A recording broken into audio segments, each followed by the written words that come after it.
She had just buried her husband, when a stranger came to her husband's grave and asked for her hand in marriage. I know it's not the right place or the right time.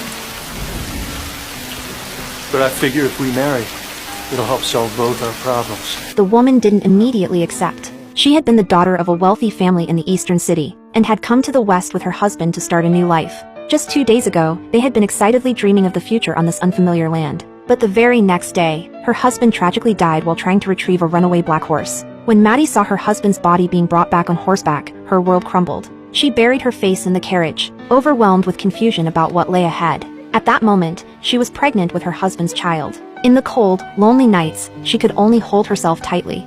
We're fine. The kind-hearted neighbors had arranged the funeral for her husband. Maddie fought to hold back her sorrow, and only after the funeral did she learn that the carriage back to the east wouldn't come until next spring. When everyone had left, she went alone to her husband's grave. That's when she met a man named Clark.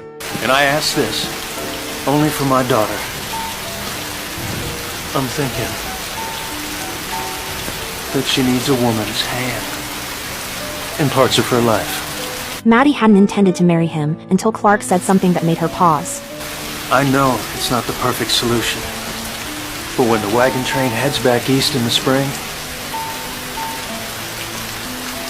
I'll pay the passage so you can go home. The cold winter was approaching, and her child would be born in the spring. If she didn't quickly find a place to stay, she knew she couldn't survive on her own in the harsh west. So, on the day after her husband's burial, Maddie stepped into marriage with Clark, a man she had met only once.